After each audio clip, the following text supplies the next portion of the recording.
a form of, at least in part, involuntary suffering is depression. Do you have advice for people on how to find a way out? You're a man who has suffered in this way, perhaps continue to suffer in this way. How do you find a way out? The first thing I do as a clinician, if someone comes to me and says they're depressed, is ask myself a question. Well, what does this person mean by that? So I have to find out, because maybe they're not depressed, maybe they're hyper anxious, or maybe they're obsessional. There's various forms of powerful negative emotion. So they need to be differentiated. But then the next question you have to ask is, well, are you depressed? Or do you have a terrible life? Or is it some combination of the two? So if you're depressed, as far as I can tell, you don't have a terrible life. You have friends, you have family, you have an intimate relationship, you have a job or a career, you're about as educated as you should be given your intelligence, you use your time outside of work wisely, you're not beholden to alcohol or other temptations, you're engaged in the community in some fundamental sense, and all that's working. Now, if you have all that and you're feeling really awful, you're either ill or you're depressed. And so then sometimes there's a biochemical route to that, treatment of that. My experience has been as a clinician is if you're depressed, but you have a life and you take an antidepressant, it will probably help you a lot. Now, maybe you're not depressed. Exactly. You just have a terrible life. What does that look like? You have no relationship. Your family's a mess. You've got no friends. You've got no plan. You've got no job. You use your time outside of work, not only badly, but destructively. You have a drug or alcohol habit or some other vice, pornography addiction. You are completely unengaged in the surrounding community. You have no scaffolding whatsoever to support you in your current mode of being or your move forward. And then, as a therapist, well, you do two things. Well, if it's depression per se, well, like I said, there's sometimes a biochemical route, a nutritional route. There's ways that can be addressed. It's probably physiological if you're, at least in part, if you're depressed but you have an okay life. Sometimes it's conceptual. You can turn to dreams, sometimes to help people, because dreams contain the seeds of the potential future. And if your person is a real good dreamer and you can analyze dreams, that can be really helpful. But that seems to be only true for more creative people. And for the people who just have a terrible life, it's like, okay, you have a terrible life. Well, let's pick a front. How about you need a friend, like one sort of friend? Do you know how to shake hands and introduce yourself? I'll have the person show me. So let's do it for a sec. So it's like this. Hi, I'm Jordan. Right? And people don't know how to do that. And then they can't even get the ball rolling. For the listener, Jordan just gave me a firm handshake. Yeah, as opposed to a dead fish.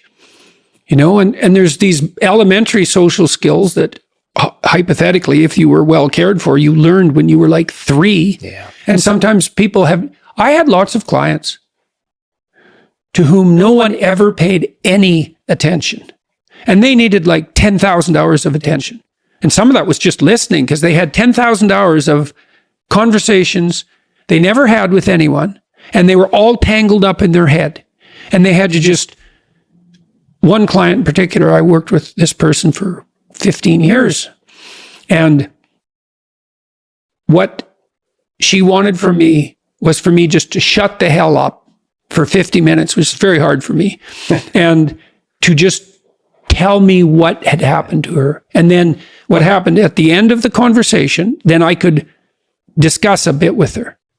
And then as we progressed through the years, the amount of time that we spent in discussion increased in proportion in the sessions until by the time we stopped seeing each other, when my clinical practice collapsed, we were talking about 80% of the time. But she'd never been attended to properly, ever. And so she was an uncarved block in the Taoist sense, right?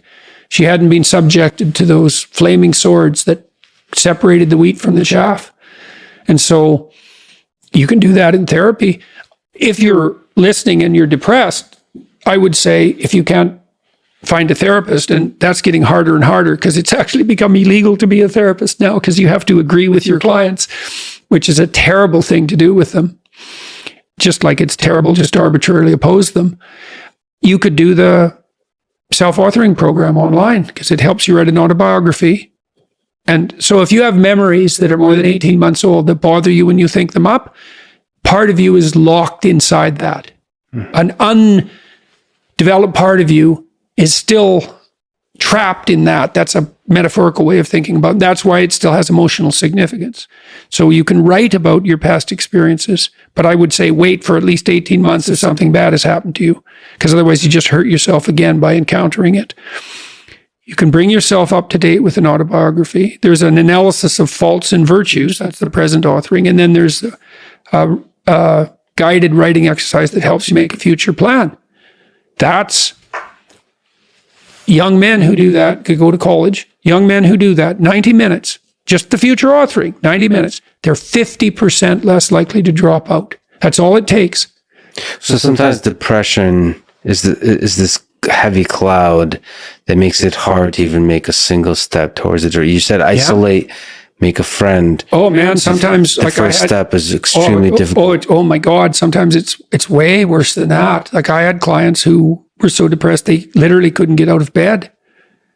So what's their first step? It's like, can you sit up once today? No. Can you prop yourself up on your elbows once today? Like you scale back the dragon till you find one that's conquerable, that moves you forward. There's a rubric for life. Scale back the dragons till you find one conquerable, and it'll give you a little bit of gold, commensurate with the struggle. But the plus side of that, because you think that, God, that's depressing. You mean I have to start by sitting up? Well, you do if you can't sit up. But the plus side of that is it's the Pareto distribution issue, is that aggregates exponentially increase. And failures do too, by the way, but aggregates exponentially increase. So once you start the ball rolling, it can get zipping along pretty good. This person that I talked about was incapable of sitting with me in a cafe when we first met, just talking, even though I was her therapist. But by the end, she was doing stand-up comedy. So, it took years, but still most people won't do stand-up comedy. That's quite the bloody achievement. She would read her poetry on stage too. So for someone who was petrified into paralysis by social anxiety and who had to start very small, it was a hell of an accomplishment.